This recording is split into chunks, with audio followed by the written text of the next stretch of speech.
Salut à tous et bienvenue sur le podcast La Belle Carte, le podcast dédié au multi-TCG. Aujourd'hui au menu, mon bon PL, débrief du Master TCG, ça va être le gros segment de ce podcast. On va vous raconter un petit peu les coulisses de cet événement qui s'est passé sur 4 jours. Quel régal. On parlera rapidement de l'arrivée de One Piece en FR. Ils ont annoncé qu'il y aurait non pas que OP09 qui arriverait traduit, mais ils vont sortir PRB01 qui est le set qui réimprime toutes les staffs. Très très bonne chose. On parlera de l'énorme banlist sur Yu-Gi-Oh, mais de manière succincte parce que c'est pas notre domaine d'expertise bien évidemment. Rapidement, on vous teasera le prochain set de Star Wars qui a été annoncé. Et enfin, on parlera du Lorcana Challenge de Birmingham qui arrive très rapidement. On finira par un petit quiz que je t'ai préparé. Voilà. Parfait. Le Master TCG, qu'est-ce que c'est? C'est un événement qui a été organisé par les joueurs du dimanche. Donc, qu'est-ce qui a gagné? C'est vrai, qui a-t-il à gagner? Eh bien, La Belle Carte sponsorise ce podcast. Vous pouvez tenter de remporter, je sais pas, disons des boosters OP09 pour fêter la sortie de l'extension des 2 ans de One Piece. Vous pouvez remporter 5 boosters OP09 dans cette vidéo. Pour ça, c'est très simple. Il vous suffit juste de laisser un petit pouce bleu, de partager dans l'espace commentaire et de vous abonner à la chaîne. On tirera au sort un gagnant et vous pourrez recevoir ça chez vous. Du coup, je disais, le petit Master TCG. Oui. Qu'est-ce que c'est le Master TCG? C'est un événement qui a été organisé par les joueurs du dimanche, donc Maxildan, Rofelos et Marie Grandjeu. C'était sur 4 jours. 8 joueurs de TCG s'affrontaient sur 8 TCG différents par équipe de 2. Nous faisions partie de la team Rempart. Oui. C'était un événement qu'on pouvait suivre sur le stream de Maxildan et qui est maintenant uploadé petit à petit en rediffusion sur sa chaîne YouTube. L'idée, c'était vraiment de prouver qu'on était capable de pouvoir mettre en avant le multi-TCG, qu'une seule personne pouvait maîtriser plusieurs TCG. L'idée, c'était quand même de mettre en avant la bonne ambiance, la bonne humeur. Il y avait un côté colonie de vacances. On était très heureux de participer à cet événement-là parce que ça fait des années que nous, on milite pour le multi-TCG et qu'un événement de cette ampleur, entre guillemets, soit organisé. On était évidemment ravis d'en faire partie. Maintenant, qu'est-ce qui s'est passé pour nous là-bas? Qu'est-ce qui s'est passé? Alors, il y avait 8 TCG qu'on s'est divisé en 2. Donc, chaque équipe faisait 4 TCG. Je m'occupais de la partie Mindbug, Pokémon, Magic et Altered. Et tu t'occupais de Dragon Ball Fusion, donc le rework de Dragon Ball Super Card Game, Flesh and Blood, Star Wars Unlimited et le dernier Lorcana. Voilà, évidemment, le dernier qui était le premier d'ailleurs. Qui était le premier, tout à fait. Qui était le premier avec différentes règles suivant le TCG. Des fois c'était du scellé, des fois c'était du construit, des fois c'était des pics et des bans. Voilà, ça dépend. Enfin pas des bans, mais juste des pics. Il y avait pas mal de profils qui étaient invités, des profils polyvalents comme nous. Je pense notamment à Maxerov qui sont organisateurs, qui sont capables de jouer à tous les TCG, et inversement d'autres créateurs de contenu qui eux sont très forts sur certains jeux, mais qui en découvraient d'autres. Donc on savait pas trop se positionner, on savait pas si en gros les mecs qui étaient très forts sur certains jeux allaient pas marquer plein de points, ce qui leur permettait de compenser entre guillemets le fait de pas être très très chaud sur d'autres jeux, ou si des profils polyvalents comme nous allaient être capables de marquer plein de points, toujours flat un petit peu sur tous les jeux, et ce qui nous permettait de prendre un petit peu l'avantage dans cette structure de format. Il se trouve que finalement la polyvalence c'était quand même pas mal. Ça a bien marché. Très rapidement, nous on a pu prendre le lead de cet événement-là. Je crois que dès le 2e jour, on était premier et le 3e jour, on a pris jusqu'à 12 points d'avance sur les teams qui étaient derrière. Malheureusement, il y avait un TCG chacun qu'on n'avait vraiment pas préparé et le fait d'être last pick sur ces TCG-là ne nous a pas aidé en plus de ça.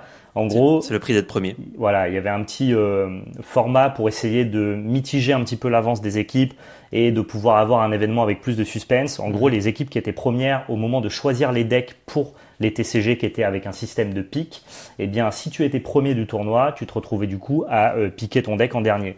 Et c'est ce qui t'est arrivé notamment sur Pokémon que tu n'avais pas préparé. Et moi, c'est ce qui m'est arrivé sur Flesh and Blood que j'avais relativement préparé. En tout cas, je savais jouer certains decks et je m'étais dit de toute façon, si je suis premier du tournoi au moment de piquer mes decks Flesh and Blood, c'est que globalement, ça se passe bien pour moi.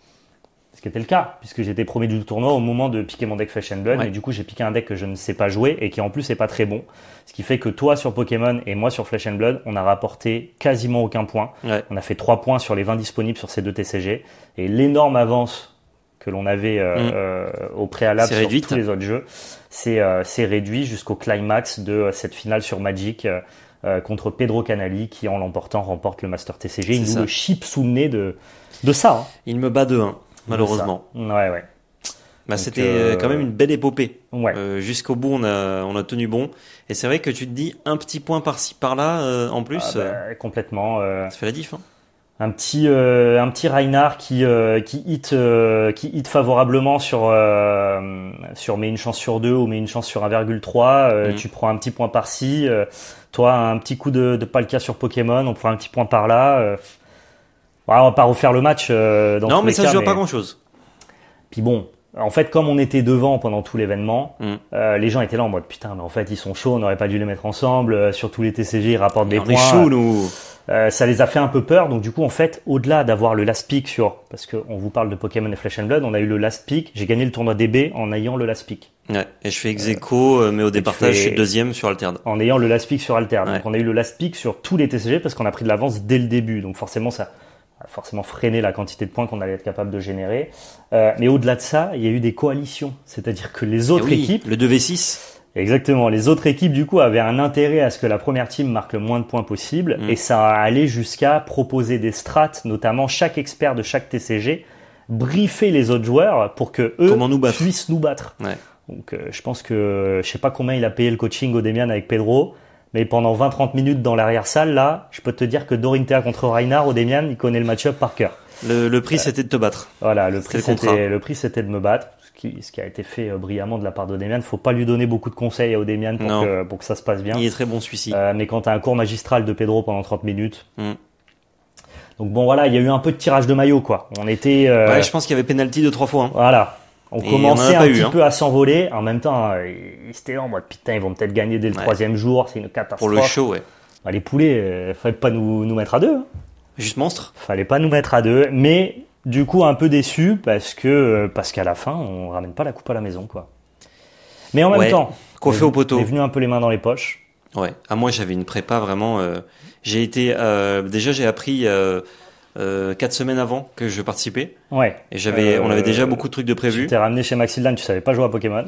C'est chaud, quoi. J'avais les bases, mais pas plus, quoi. Moi, comme c'était le mois d'août, j'avais décidé de lever le pied et donc de pas me consacrer au TCG. Donc j'ai fait 2 games avec Broly sur le soft numérique pour DB. J'avais la tier list en tête. Que t'as pas eu. Évidemment, j'étais last pick. Évidemment que j'ai pas eu Broly. Mais j'ai réussi à battre Broly avec le last pick. Ça, c'est beau. Star Wars, j'avais passé une après-midi avec des gars de Toulon. Big up à eux s'ils regardent ce podcast. Merci beaucoup Merci, gars de Toulon. À Mathis, Santo et Ryu qui sont venus, et Cyril qui sont venus, juste, tu sais, me faire pousser les cartes contre les decks qui allaient être amenés. Ouais. Bon, c'est une après-midi, quoi. Donc, c'est pas énorme. Et Imouché qui m'a un peu coaché sur Dash et Bravo. Spoiler, j'ai joué à Reinhardt. Donc, nickel. Bien coaché. Donc ça n'a pas été méga pertinent, mais en tout cas big up à ceux qui ont pu. Mais tu vois, genre notre préparation c'est 2 games par-ci et ciao, quoi. Ah ouais. Donc imagine. C'est ce qu'on a dit, je crois, à la fin. On a dit bon, la prochaine fois on va travailler un peu plus. On fera 2 games de plus de chaque jeu. Ouais, mais c'est con de dire ça. On aurait dû venir préparer en fait. Ah mais moi j'avais pas le temps. Très clairement, c'était pas que je voulais pas, c'est que je ne vois pas à quel moment j'aurais pu avoir le temps de travailler, surtout Pokémon en fait. Moi c'était le choix au mois d'août de je vais essayer de faire autre chose que pousser des cartes tout le mois d'août, quoi. Moi aussi, ouais. J'ai eu mes 4 jours de vacances annuelles. Ouais. Bon non, mais je parle pas sur les 4 jours qui sont arrivés juste avant le master. C'est pas à ce moment-là qu'il fallait train. Il fallait train avant, au début août. Mais c'est vrai que c'était important pour nous aussi de pouvoir souffler avec la belle carte, avec les podcasts, avec toutes les vidéos et tout. Si on commençait à faire les cagoulés du carton pendant tout le mois d'août, là. Ouais, j'avais pas de cagoule en plus. Je me suis dit ça allait pas le faire. Et finalement, en arrivant un peu dans les mains dans les poches, on est passé à ça de. C'est un peu con parce que selon la structure du tournoi et les TCG qui auraient été mis en, tu vois, par exemple, si Flesh and Blood arrivait dès le 2e jour. Ah, ça a changé la structure. Ouais. On n'était pas premier. Du coup, on avait des pics plus hauts. Ouais, on faisait de meilleurs points. Et on faisait peut-être de meilleurs points. Donc, bon, ça s'est juste mal goupillé. Mais c'est de notre faute d'être arrivé un peu moins préparé, quoi. On aurait pu traîner un peu plus, ouais. Ça, c'est clair. C'est ça. Après, cela dit, attention, chez les autres équipes, il y a aussi des gens qui avaient traîné certains jeux et pas d'autres. On n'est pas les seuls à s'être pointés un peu au feeling, quoi. Mais c'était un bel événement, c'était marrant, c'était enrichissant, cool. Que ce soit sur le plan professionnel ou humain, parce que toutes les personnes invitées, il y avait vraiment, faut se rendre compte, vous l'avez peut-être vu à la caméra, mais il y avait une ambiance colonie de vacances. On était tous chez Maxildan, on faisait des journées avec des amplitudes horaires de fou, donc on était tous un peu fatigués. Mais du coup, c'était propice à chaque moment, en dehors des caméras, à rigoler. On mangeait tous ensemble. Le matin, on prenait le petit déj. Bref, il y avait vraiment une super belle ambiance qui est le TCG, on le dit, c'est souvent fédérateur, c'est un lien social très puissant. On connaissait pas tout le monde, on est reparti, on était copains avec tout le monde, quoi. Ah et donc ça, c'était soit les rencontres, soit approfondir les relations naissantes ou qu'on avait déjà. C'était vraiment. Déjà, Vraiment trop bien pour ça, ouais. Ouais, et puis après, pour la qualité TCG, je trouve que c'était trop cool d'avoir un événement aussi qualitatif, de pouvoir montrer des gens qui sont capables de, je ne vais pas dire maîtriser, parce qu'on n'a pas tout maîtrisé, mais de jouer convenablement sur tous les TCG. Oui, c'était quand même assez propre. Il y en a qui partaient de super loin, tu vois. Je pense à Petit Quick qui a gagné avec Pedro. Petit Quick, à part l'Orcana, elle savait jouer aucun TCG, et en fait, elle a été capable de pousser les cartes dans l'ordre sur tous les TCG. Pour nous, c'est plus facile, parce qu'en vrai, au quotidien, on s'intéresse et on joue un peu à tous les TCG, mais il y a des gens qui ont tryhard quoi pour préparer cet événement-là, et voilà, c'était vachement beau, vachement cool, donc que du positif. Carrément, trop bien. Si ce n'est la défaite. Peut-être une deuxième édition l'année prochaine. C'est pas faute d'avoir poussé en off, on verra bien. En rof. D'avoir poussé en rof, ouais, exactement. Mais je pense qu'il faut plus pousser à Max qu'à rof pour la deuxième édition. Je pense. C'est plus lui qui va. Ouais. Qui va acter si c'est ok ou pas, parce que c'est chez lui de toute façon que ça se passe, c'est son matos. Donc c'était trop bien. Je pense que Rof, il est déjà converti pour une deuxième édition. Oui. Mais je pense que c'était trop bien pour qu'il n'y ait pas de deuxième édition, en vrai. Je pense aussi. Donc à voir. Il faut forcément qu'on aille chercher cette victoire qui nous revient de droit, je trouve. Ah oui, parce qu'il n'y a pas de galère l'année prochaine. Mais on sera peut-être pas en équipe, malheureusement. Donc on pourra pas corriger C'est pas très grave. En fait, tout ce qui m'importe, c'est que sur les sondages sur Instagram, même si notre commu elle est pas sur Instagram, les gens nous avaient mis 3e dans qui vous pensez qui va remporter le Master TCG. Ouais. Et en fait, les gens se sont rendus compte en mode, ah putain, mais les deux saltimbanques là, ça faisait aux cartes en fait. Les clowns poussent. Et nous c'est ce qu'on disait en off à chaque fois, on dit mais vous nous preniez pour des zozos en fait. Et je disais non, mais on savait pas trop. Oui. On a une chaîne multi-TCG. Une chaîne multi-TCG. Donc on joue un petit peu à tout. On s'est joué un petit peu à tout et convenablement. Qu'on est moyen plus, surtout à minima. Ça va. On a d'expérience. Voilà, c'est ça. Et ça, c'est de pouvoir prouver que, pas que tu cherches une légitimité, mais quand tu parles de plein de TCG et surtout quand tu es créateur de contenu, on peut remettre aussi en question ton niveau. Voilà, je pense que tout le monde nous ont pris pour des candidats sérieux, quoi. Oui, je pense. Et ça, c'était assez cool pour nous. Ouais. Sinon, juste du plaisir en fait. Max de plaisir. Un max de plaisir. Ouais, trop bien comme événement. Beaucoup de contenu. Si jamais vous voulez suivre les stories Instagram de Marie Grandjeu, tout a été uploadé sur les joueurs du dimanche. En story à la une. Donc si jamais vous voulez aller checker ça. Ouais, vous pouvez tout retrouver pour ceux qui veulent voir un peu les coulisses, les backside. Notamment la game de moi contre Maxildan qui a duré 3 heures. Et pendant ce temps-là, Petit Quick a eu le temps de vivre une deuxième vie. Oui. Mais une vie complète, de la naissance. En fait, elle a fait sa colonie de vacances pendant cette game. Game, ouais. Elle a eu le temps de faire un nombre de trucs incroyables. Je vous invite à aller voir sur Instagram et à nous suivre évidemment au passage et à suivre la belle carte parce que ça fait plaisir. Bien sûr. Est-ce qu'on a tout dit pour ce Master TCG? Le TCG Explorer. Débrief succinct. Est-ce que tu veux rajouter quelque chose toi sur tes TCG? Comment tu t'es senti? Moi j'étais très content de 3 de mes TCG parce que je pouvais jouer comme j'aime le mieux, jouer au jeu, c'est-à-dire plus au feeling. Alors évidemment jamais de préparer, m'entraîner, c'est ce que je fais notamment en Duel Commander pour ceux qui me suivent et suivent mes débriefs. Mais là, comme je vous disais, j'avais pas beaucoup de temps de préparation. J'étais content de pouvoir sur Mindbug faire des performances, une performance convenable. C'est-à-dire 2-0 tout le monde, sans avoir préparé. On a joué au 7-2 et au 7-3 le matin ensemble. J'ai découvert. Moi j'ai découvert le jeu, lui a découvert les 7. J'ai découvert des cartes du coup pendant les games que j'avais pas vu le matin. Ouais, c'était sûr. Donc pour ça c'était cool. Altered aussi, je m'estime très heureux, peut-être chanceux aussi d'avoir fait ce score-là, que j'aurais pas dû faire avec mon préconstruit. Vraiment, il était très loin de premier pick. J'ai expliqué notre théorie craft à Charles, tu vois, et il a dit en mode, logique, quoi. Ouais. Alors c'était fine de faire ça comme ça, et on est plutôt, du coup, content, effectivement, que tu aies fait ce résultat-là, en n'ayant pas ni Ordis, ni Teja en préco, quoi. C'est ça. Pour Pokémon, je pense que j'ai voulu prendre un deck que je connaissais mieux que les autres pour essayer de faire des games normales et surtout j'ai pensé aux viewers. Ouais. Mais j'ai vu dans les games, au-delà de mon niveau qui était pas très bon, j'ai vu dans les games que le deck était en dessous de la plupart des autres, en tout cas sur le petit field que ça formait. Et du coup, c'est vrai que me rendre compte de ça, me rendre compte que j'aime pas le jeu. En plus de ça, ce qui fait que j'ai un peu subi les games. C'était un peu complexe. C'était un jeu sur lequel où t'étais pas préparé et ça se sentait par exemple et en gros globalement quasiment tout le monde quand on voyait Odemian jouer. En fait on sait pas jouer au jeu. Bah oui. Tu vois ce que je veux dire?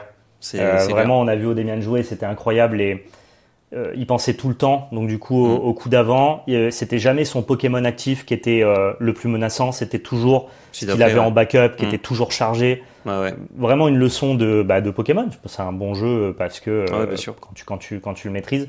Et c'est vrai que nous, moi y compris, de toute façon je ne me serais pas non plus spécialement préparé sur Pokémon. On aurait joué avec le core gameplay de base, tu cherches ton Pokémon, tu fais tes recherches professorales, tu vas chercher tes énergies. Et quand ton Pokémon principal il meurt, il se passe quoi? Dommage, hein.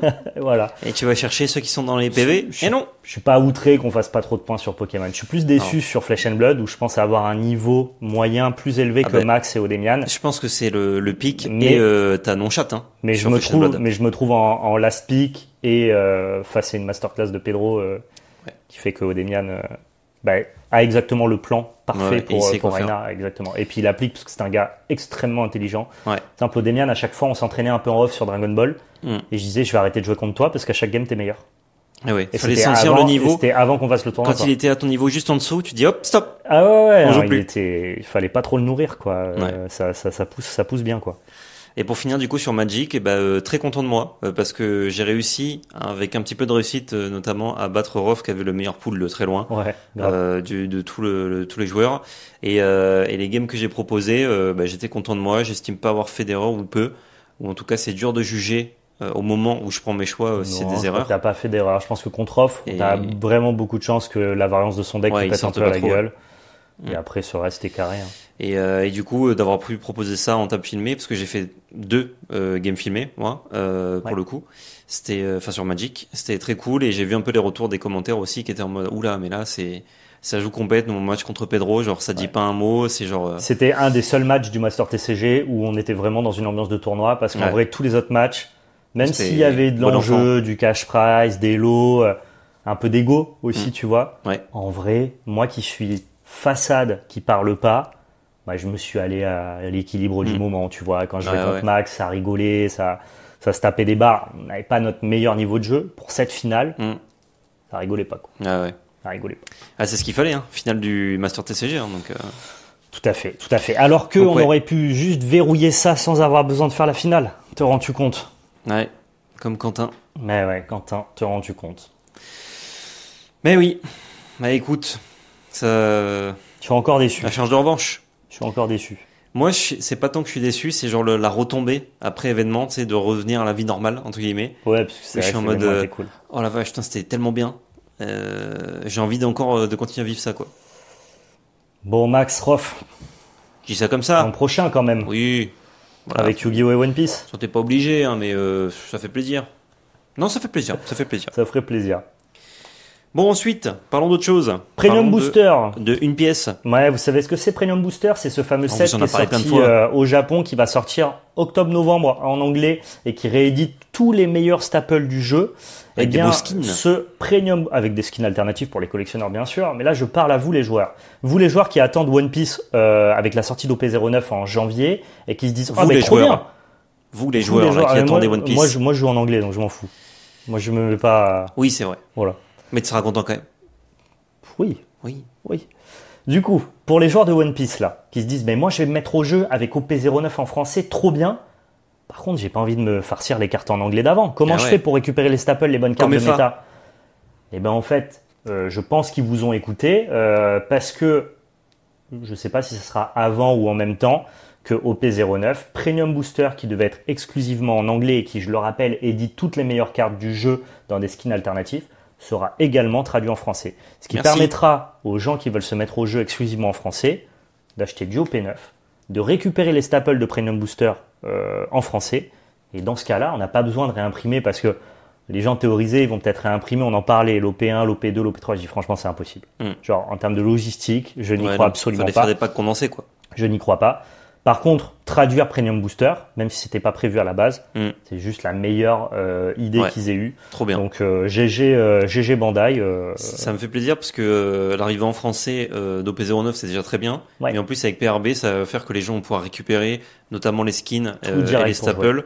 Donc ça veut dire que la communauté, au lieu de dire ah oui mais il y a OP09 mais j'attends un peu, moi j'aimerais bien les staples, j'aime pas jouer en anglais, et ben là t'auras pas beaucoup de cartes qui seront en anglais uniquement grâce à la réédition. T'as tout ce qu'il faut quoi. Donc trop bien. Trop bien, et je pense que ça va mettre un gros coup de boost au jeu en France, qui marche déjà très bien dans le monde entier. Moi, comme j'ai envie de jouer à ce jeu, je suis content, parce que ça veut dire que j'aurai des copains pour jouer au jeu. J'ai un copain là. Ouais. Mais un copain... C'est pas 2 copains. Quand il est pas là, je peux pas jouer au jeu. T'as pas de copains. Du coup, faire des remotes. Plein d'autres copains, on peut jouer au jeu. Oui, c'est vrai qu'en remote, je peux jouer. Faire du remote. Donc c'est bien. Sujet suivant, énorme banlist sur Yu-Gi-Oh! Ouais. C'est pas le TCG sur lequel on a le plus d'expertise, parce que c'est un TCG qui demande beaucoup de temps. Il y a beaucoup de gens qui nous demandent pourquoi dans le podcast multi-TCG, on parle pas beaucoup de Yu-Gi-Oh! Je trouve que Yu-Gi-Oh! c'est un TCG de spécialistes. Il y a beaucoup de création de contenu sur Yu-Gi-Oh!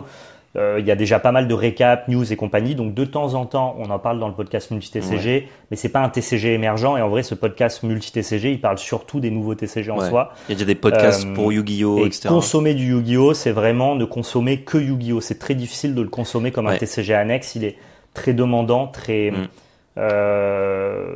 j'allais dire compliqué, c'est pas le cas, il est très complexe, c'est un jeu un peu élite, ce qui fait que... Un jeu de connaisseurs. Ouais, de connaisseurs, exactement. Ce qui fait que forcément, en parler dans un podcast qui se veut on est curieux un peu sur tous les TCG. C'est vrai que Yu-Gi-Oh! Tu vois, par exemple, c'est un TCG qui a moins de ponts avec les autres TCG, tu vois. Ouais. Une communauté le gameplay ne ressemble à aucun autre, donc...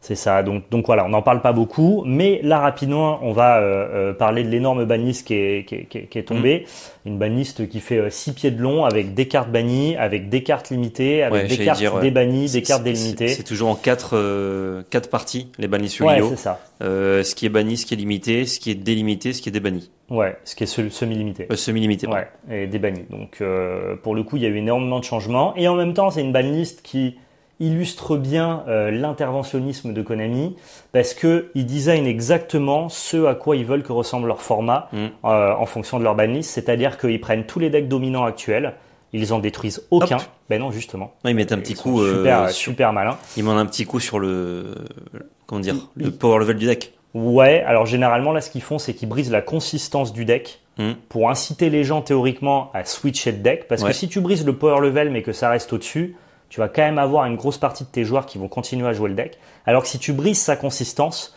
tu incites théoriquement les joueurs compétitifs qui veulent du changement à changer de jeu, à changer de deck. Par contre, tous ceux qui ont investi dans le deck, qui veulent continuer à le jouer et qui ont dépensé beaucoup d'argent pour les secrets entre guillemets, et ben eux ils peuvent toujours continuer à jouer le deck là, parce qu'il est pas mauvais, il est juste un peu moins consistant. Et donc il y a eu pas mal de hits qui vont dans ce sens-là.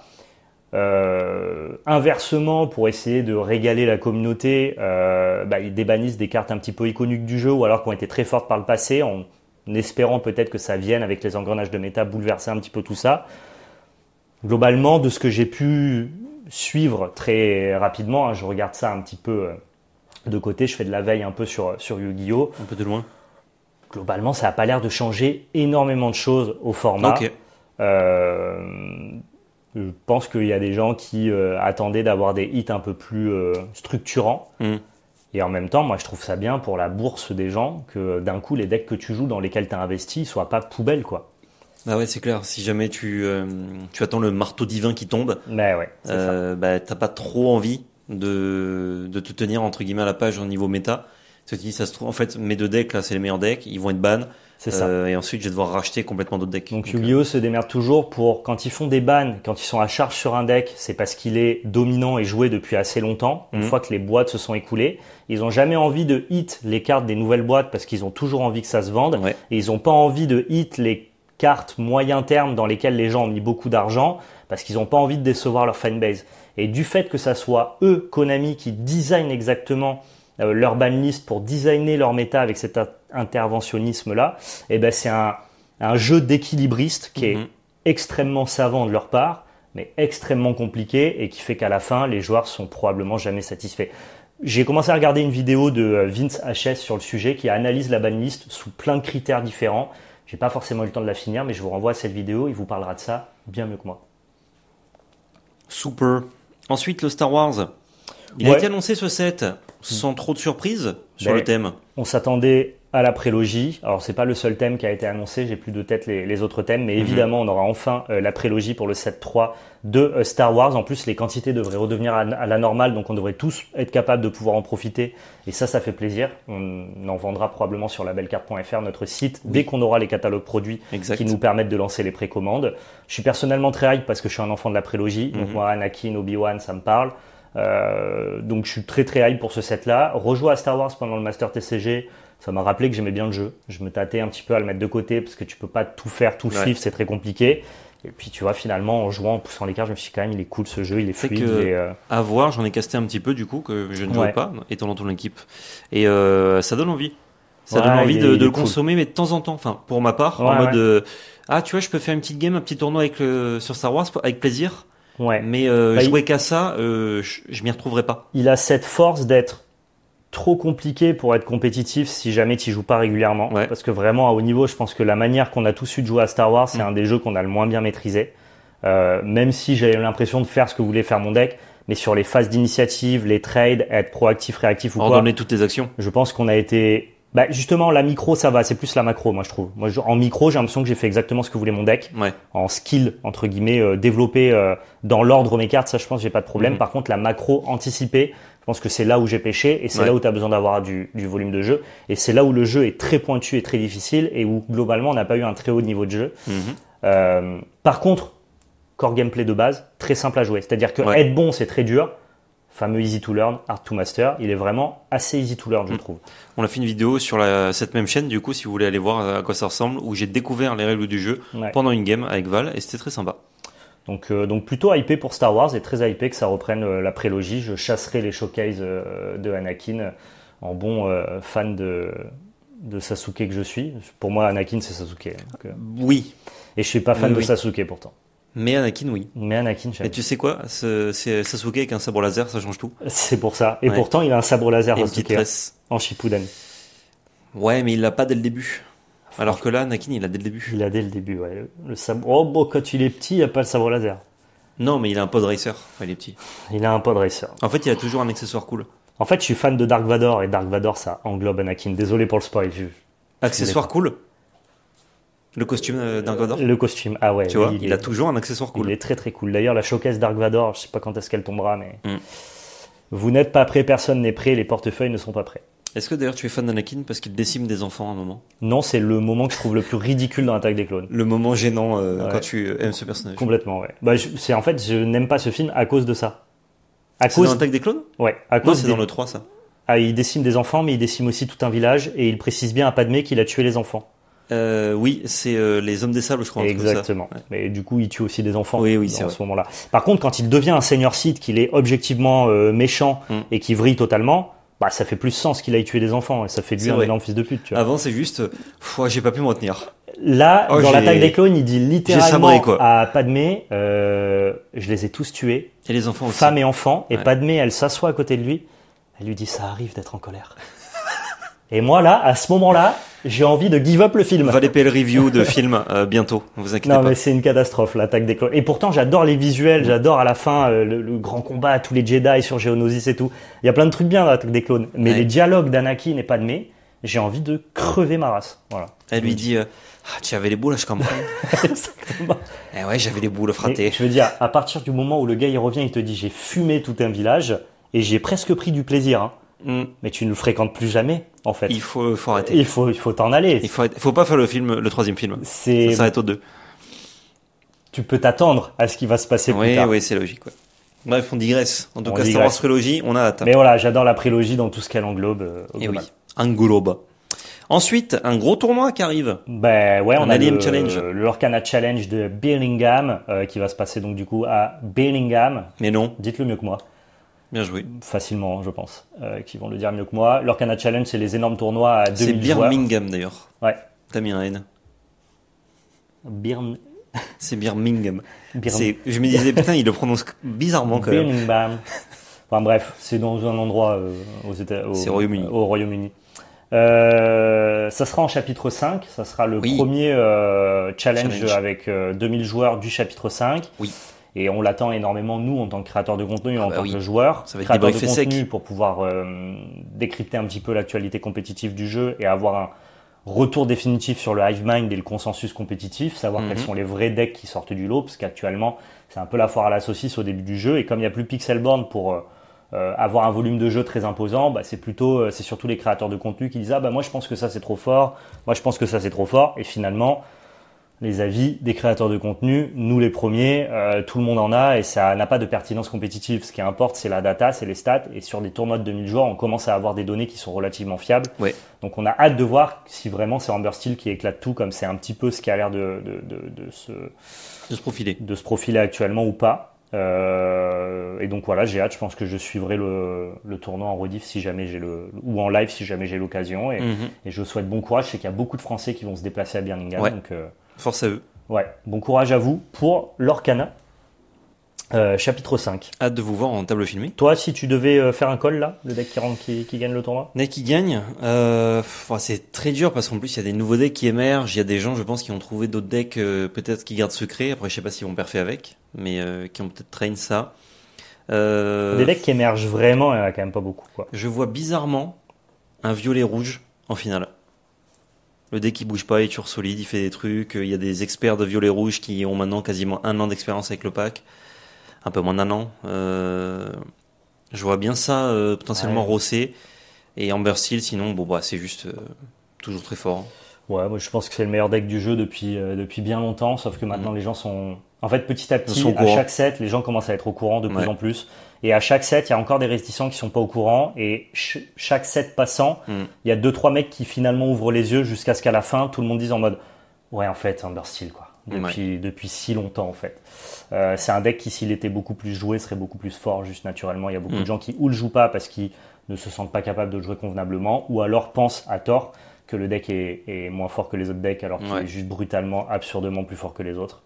Donc moi, pareil, Amber Steel d'assez loin. Et je pense malheureusement que Violet-Rouge n'a pas les capacités de battre Amber Steel actuellement. Et en plus de ça, maintenant, les versions bleu-rouge sont adaptées à Violet-Rouge. Donc tu n'as même pas ce match-up-là pour, entre guillemets, te satisfaire. Parce que je vois beaucoup de Violet-Rouge encore performer, tu vois. Ouais, mais tu as beaucoup plus de bleu-rouge dans les tops. Et si tu regardes la structure des bleus-rouges, ils ont trouvé plein de manières de s'adapter. Notamment, tu prends plus jamais le board avec Finn et Sissou. C'est un plan qui ne marche plus contre bleu-rouge, juste parce qu'ils font pour 2 Gaston. Fin. Et ça match. Et ça va tuer le dragon. C'est tour 2 Gaston fin, tu peux même pas le brawl, ça ne marche pas. Alors, ton plan de prendre du lore en early game, ce qui est le seul moyen de battre bleu-rouge, ne fonctionne pas.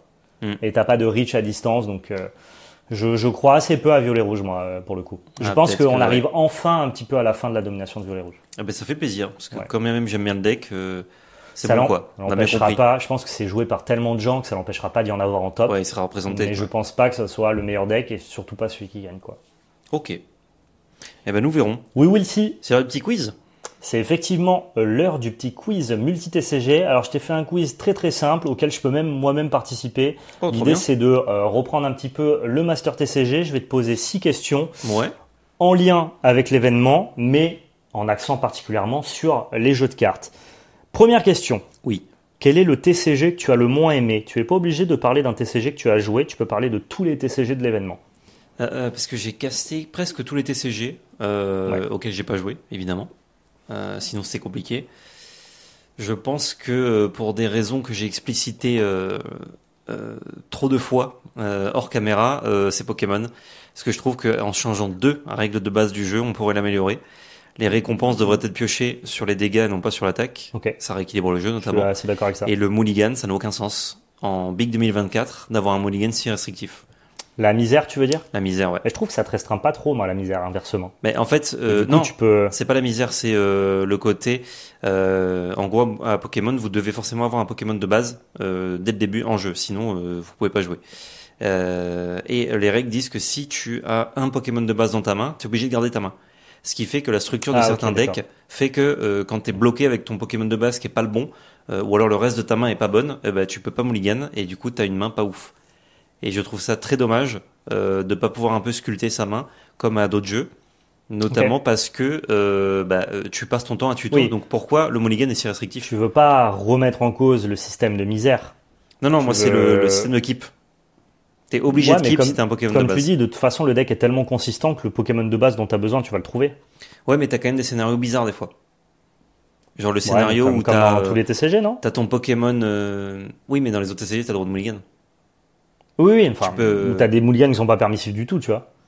En général, ça va. Je trouve que celui de Pokémon, par exemple, t'as un Pokémon Tech, c'est Manaphy, qui ne sert qu'à être sur ton banc. Ouais. Et ben quand tu commences, t'as que Manaphy dans ta main, t'es obligé de la garder. Et Manaphy, tu dois le mettre en Pokémon. Bien sûr, mais après dans ta main, t'as forcément une Rapid Ball ou un truc qui va te chercher un Pokémon de base et qui te permet de commencer à lancer ton jeu, quoi. Des fois aussi, t'as que des supporters qui te bloquent la main.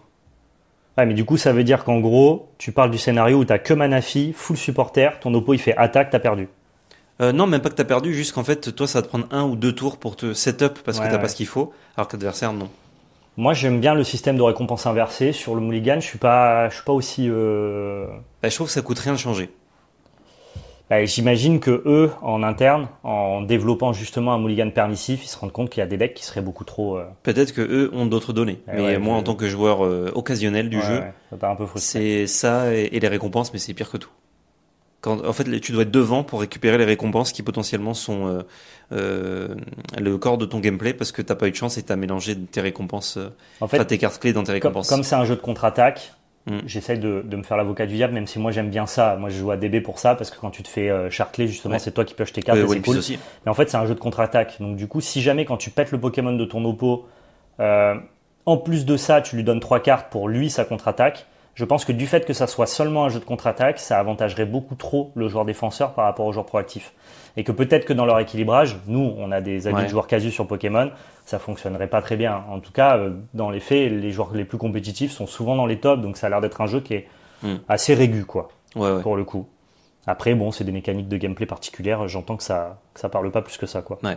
Mais tu vois ce que je décris là, les deux situations, c'est arrivé un gars en finale ou en demi-finale des Worlds, et juste sa première game sur le BO, c'est ça, il a pas joué, il s'est fait éclater, et hop, on passe à la suite. Ouais, bien sûr. Et je trouve ça très dommage qu'à ton plus haut niveau de compétition, des mecs qui sont très chauds, ça leur arrive quand même.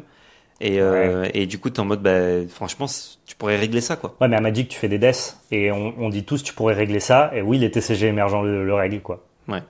Ouais, mais là, c'est des règles de mise en place de Comme c'est des jeux qui existent depuis 30 ans, et donc du coup, ils font pas partie de ces TCG émergents qui essayent de rajouter beaucoup plus de consistance et moins de variance.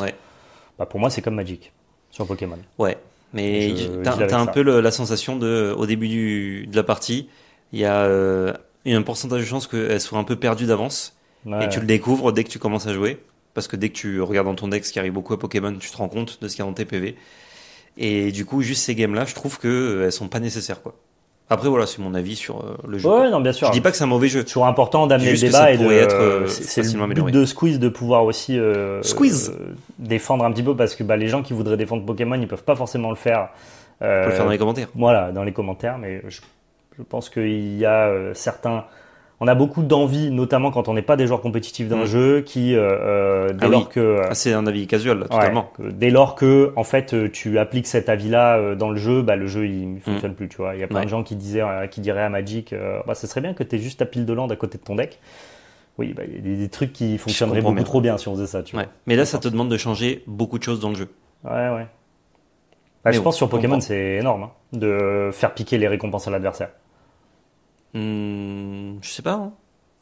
Parce qu'en vrai tu peux pas lui reshuffle, enfin tu peux lui reshuffle le tour d'après avec des Rosemary ou quoi, je sais pas, bref. Deuxième question, quel TCG aurait dû être au Master TCG? Alors si c'est vraiment en mode on représente les TCG, je pense que c'est Yu-Gi-Oh! Mais pour beaucoup de raisons de cast, de fluidité, etc. et d'apprentissage de jeu, je pense que c'est plutôt One Piece qui aurait dû être. Après, on sait pourquoi il y avait tel et tel TCG, nous. Oui, bien sûr. Évidemment, mais juste mon avis. Je pense que One Piece, pour le succès que ça a mérité large d'être là et de prendre peut-être la place de Mindbug. Même si Mindbug, je pense que pour les spectateurs, c'est le retour que j'en ai eu en tout cas. C'était hyper agréable à regarder et effectivement, même si beaucoup de gens étaient en mode c'est pas un TCG, ça en a fait des super games de jeux de cartes. Mindbug. Tout à fait. Mais j'aurais mis One Piece parce que Yugi, je comprends les problématiques de ça demande énormément de travail pour proposer des games satisfaisantes, sans forcément qu'elles soient bien. Quand tu pars de zéro, je parle. Et au cast, vu que déjà avoir 4 joueurs qui se mettent sur Yugi, c'est pas simple. Avoir des joueurs compétents pour parler de Yugi, ça aurait été très très dur. Mais moi qui ai une connaissance éloignée de Yu-Gi, j'aurais pas pu commenter des games. C'est pas facile, mais en vrai, j'aimerais bien que l'an prochain il y ait Yu-Gi-Oh! Mais si on est prévenu très longtemps à l'avance, Ouais. je pense que ça se fait. Je pense que Flesh and Blood est un jeu très exigeant aussi et qu'à ce titre-là, Je suis d'accord. on peut mettre un peu de Yu-Gi, mais moi je switcherais personnellement One Piece, enfin Dragon Ball Fusion par One Piece, parce que c'est un card game Bandai, Oui. sauf que l'un est beaucoup plus populaire que l'autre. Effectivement. Et je switcherais Mindbug, rien contre Mindbug, mais c'est vrai que comme c'est pas un TCG, je mettrais Yu-Gi à la place, quoi. Effectivement. Pour le coup. Troisième question, quel TCG as-tu préféré? Qu'est-ce que j'ai préféré? Pas forcément, encore une fois, auquel tu as joué, mais celui qui, dans mon tournoi. les 4 jours, celui que tu as le plus régalé, que ce soit au cast ou en jeu. Bah, j'ai adoré caster l'Orcana, Ok. même si j'étais partie prenante et c'était dur sur certaines games. C'était dur, ouais. Mais c'est vrai que c'était très agréable. Mine de rien, j'ai pas beaucoup casté de l'Orcana du coup dans ma vie. J'ai beaucoup plus joué que casté. Enfin ça va changer bientôt, évidemment. Et sinon, voilà, franchement, d'avoir fait tous ces TCG, commenté et tout, et d'avoir fini par Magic, je me suis rendu compte à quel point c'était trop bien Magic. Pas que les autres n'étaient pas bien, attention, hein, mais que j'adorais. Et du coup, en fait, est-ce que tu kiffes pas le TCG sur lequel tu étais le plus à l'aise? Parce qu'en soi, Magic, il y avait un c'est vrai truc que j'ai l'impression de revenir à la maison. par rapport à tous les autres TCG, à Magic, les gens, ils savaient tous jouer convenablement. Tous les autres TCG, on a un peu balbutié, il y avait des gens qui étaient plus forts que d'autres, plus préparés. Globalement, il y a 2 TCG où tout le monde savait exactement ce qu'ils faisaient, c'était l'Orcana et Magic. Ouais. Et peut-être que cette sensation de, ok, il n'y a pas de problème de clock, on va pas mettre 6 heures, les gens lisent pas leurs cartes, juste ça joue, et ça joue bien, parce que tout le monde jouait bien. Ouais. Peut-être que c'est ça qui t'a... Peut-être, ouais. Peut-être que ça m'a biaisé sur le truc, mais j'avoue que Magic, j'ai eu une vibe... genre j'avais pantoufles, tu vois. Ouais. J'étais bien et tout, c'était cool. Sinon, Mindbug, hein, c'est pas un jeu que j'aime énormément, mais genre, en fait, d'avoir fait des vrais games complexes, avec prise de temps, peut-être un peu trop de temps sur certaines games pour analyser et réfléchir et tout, et ben ça rendait le truc vachement agréable. Genre, je me suis dit, si je devais faire un tournoi de Mindbug, ça ne me dérangerait pas, quoi. Les gens, ils ont kiffé Mindbug parce qu'ils ont découvert le génie de ce jeu-là, Ouais. mais moi, je trouve en tant que spectateur que c'était vraiment mou. Du fait qu'en fait, il n'y a aucun dynamisme. C'est du board stall. Ah oui, c'est que ça. Chaque joueur réfléchit à, ok, est-ce que je joue une carte ou est-ce que j'attaque? Mais c'est très peu... on touche pas le carton, quoi. Ouais. Tu vois ce que je veux dire? Et donc moi, je l'ai regardé entièrement en spectateur. J'ai dit, putain, quand même, c'est mollasse. Hein. C'est un peu mollasse, je pense, à regarder. Ouais. Un peu Et quand t'es dedans, tu réfléchis tellement que t'es tunnel, hein, ça c'est clair. tu vois pas le temps passer. Ouais. Ok, quelle a été ta bonne surprise TCG? Donc c'est plutôt, quel était le TCG que tu t'attendais pas à apprécier? Ah bah du coup, dans cette catégorie, Mindbug. je mettrais Mindbug. Ouais. D'accord, ok. Franchement, trop bien. Ok. Avant-dernière question, quel TCG t'a semblé être le plus dur à maîtriser? Alors, j'y ai pas joué, mais Flesh and Blood. Ah, c'est... Flesh and Blood, très très dur. Et Pokémon, si j'avais... Pokémon aussi, je pense. Je pense que les deux, je les mets à égalité. Ouais. Parce que Pokémon, c'est un jeu plus simple que Flesh and Blood. Mais tu vois pas, genre en apparence, En apparence, mais ouais. tu vois pas la complexité du jeu. Alors que Flesh and Blood, tu vois la complexité du jeu, mais ça reste complexe. Ouais. C'est pas la même, c'est un peu dur à définir, mais je pense que t'as compris. Je pense, si, mais je suis d'accord avec toi. Je pense que le delta de Pokémon, pour juste pousser tes cartes dans l'ordre dans Pokémon, c'est plus facile que les pousser dans l'ordre dans Flesh and Blood. Ouais. Et en plus, dans Pokémon, il faut quand même s'adapter à la stratégie de l'adversaire, notamment avec les faiblesses élémentaires. Mais globalement, ton jeu va toujours jouer de la même manière. Ouais. À Flesh and Blood, ton jeu n'a rien à voir selon l'adversaire que tu affrontes. Ouais, tu dois. Il y a des decks qui t'as pas le choix de jouer d'une certaine façon, mais la plupart des decks c'est super rare. Hein, peuvent. Je pense que Reinhardt, t'as pas beaucoup de choix, t'as pas beaucoup d'amplitude, mais des trucs comme Dash ou Bravo, ça peut vraiment jouer différemment, quoi. Ouais, même Reinhardt, en vrai, hein, tu peux full block. Hein. Tu peux full block et mettre des coups de massue. Justement, moi, après, quand j'ai affronté Pedro avec Dash, je lui ai dit, bon, j'ai pas du tout le match-up, j'ai l'impression que c'est ingagnable. Ouais. Enfin, tu joues un deck full aggro et moi, j'ai des cartes qui bloquent pas. Il me dit, ah, bah, t'as 2 strats, tu peux me laisser commencer et dans ce cas-là, il faut que t'essayes de me pusher le plus de dégâts en me disruptant et jamais me rendre la tempo. Ouais. Ou alors, tu peux commencer et m'épuiser et me la jouer à la fatigue. Et je dis, ouais, mais j'ai l'impression que je peux pas te fatiguer parce que j'ai trop de cartes qui bloquent pas. Et j'ai l'impression que je peux pas assez te disrupter parce que dans tous les cas, tu mets trop de dégâts facilement. Alors que moi, j'ai pas de on-hit, tu vois. Ouais. J'ai pas de on-hit comme Bravo qui font que, je sais pas, tes cartes elles coûtent plus cher ou alors. Et il m'a dit, bah écoute, les 2 stratégies sont valables avec Reinhardt, juste peut-être que Préco est pas. Ah oui. Il a la théorie du perso, mais pas forcément du. Ouais, après, il préco. me dit c'est censé être faisable aussi en préco, quoi. Mais avec quel niveau de jeu, tu vois. avec quelle préparation. Je vois. Tu vois, par exemple, la manière qu'a eu Odemian de jouer Dorinthea contre moi, notamment sur la première game, en fait, il m'a fatigué. C'est-à-dire que la manière qu'il a eu de me battre, c'est que j'ai plus de cartes dans mon deck. Ok. Je pense que Odemian, ça, s'il n'a pas 30 minutes de Pedro qui lui dit exactement il faut que tu fasses ci, ça, ça, ça, ci, ça, ça, jamais, spécifiquement contre Reinhardt, tu peux jamais ou le deviner de toi-même, ou même l'appliquer si un gars te dit essaye de le fatiguer en 5 minutes, tu vois. Ouais. Alors t'es vraiment, il faut trouve l'explication totale, d'une difficulté, mais plaisante, hein, c'est divinement difficile. Hein. Ouais, il a créé des maths en fait constantes et plus ou moins complexes suivant les match-ups et suivant les situations qui sont hyper intéressantes. Ouais. Donc non, je te rejoins Flesh and Blood, mais je suis d'accord, Pokémon pas loin derrière parce que tu vois le gars pas, qui... mais en fait justement c'est la force de jeux comme ça, c'est que t'as l'impression que tu peux rien faire et en fait c'est parce que tu comprends pas que tu peux faire autrement. C'est exactement la sensation qu'on avait quand on vous voyait tous les trois jouer en dehors d'Odemian. Vous aviez tous plus ou moins le même plan qui a l'air de fonctionner, qui a l'air même d'être compétitif.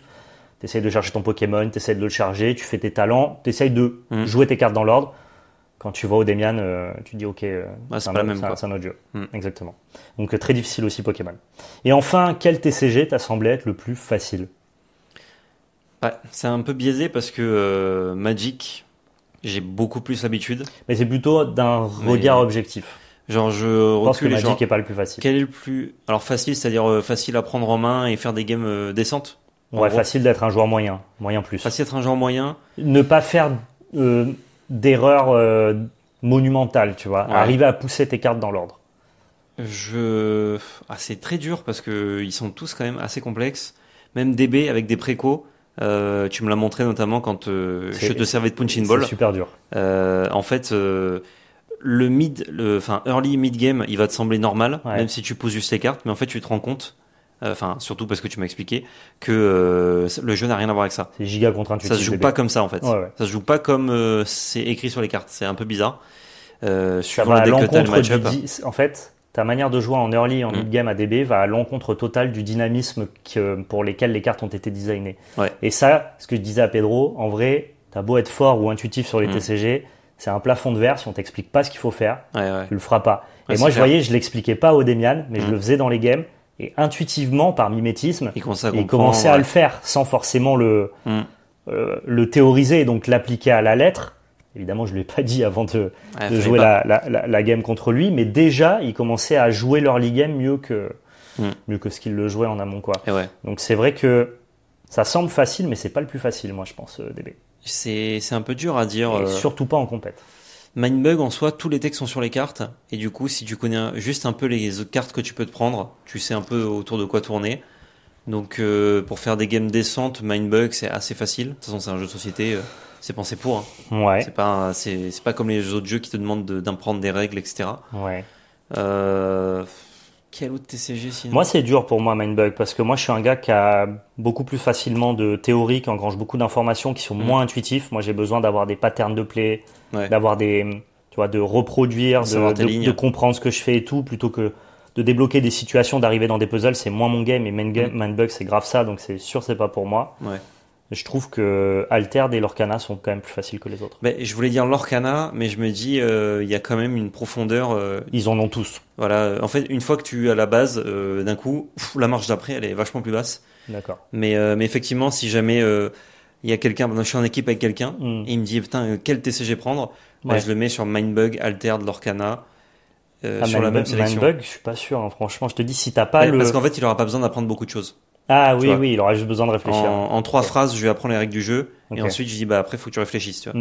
Et le 4e jeu, je sais pas trop. Je pense que je mets DB parce que il est plus simple à appréhender, mais comme tu dis, comme on disait. En fait, il est faussement plus simple. Il est faussement plus simple, ouais. Donc, exactement. C'est un peu dur. Non, je pense que c'est Lorcana, hein. Et c'est une qualité de ce jeu, c'est d'être très accessible, en fait. Moi, j'ai trouvé que c'était. Après, il y a aussi un peu comme toi pour Magic. Assez à l'aise sur l'Orcana, quoi. Ouais, parce qu'on vient de Magic aussi, quoi. Mais ceux qui ont découvert le TCG avec l'Orcana, il y a beaucoup de trucs qui n'étaient pas instinctifs pour eux. Non, probablement pas, parce qu'on jouait des vrais decks et tout, tu vois, même si on a joué avec des préco l'Orcana. Ouais. C'est caca. Truc un peu de bébé, quoi. Et c'est la fin de mon petit quiz. Merci d'avoir répondu à toutes mes questions. Ça nous permet même de pouvoir avoir justement un débrief sur les différents TCG qui étaient proposés. Et Je trouve ça qui était intéressant. Finalement, chaque TCG s'est révélé pour l'un était un peu dur, l'un était un peu fun, l'un était un peu, tu vois, un peu facile. Et c'est ça la puissance et la richesse du multi-TCG. Et Zach, ça conclut ce podcast. Ouais. À bientôt, dans 2 semaines environ, pour le prochain épisode sur cette chaîne. Vous êtes très nombreux d'ailleurs à le regarder. Merci beaucoup à vous. Ça régale. Peut-être des petits changements d'ailleurs qu'on apportera au podcast. On n'en dit pas plus. Non. On est encore en train d'y réfléchir, etc. Rassurez-vous. C'est pour le mieux. Ça vous changera pas grand-chose à vous. Non. Mais on vous communiquera dessus si jamais on met ça en place. On tease là. Vous savez pas de quoi on parle. D'ici là, portez-vous bien. Retrouvez tous nos réseaux dans la description. Les réseaux de la belle carte, les réseaux ValetPL, toutes les chaînes YouTube, les Instagram, etc. N'hésitez pas. Et surtout, n'oubliez pas, c'était ta belle magie.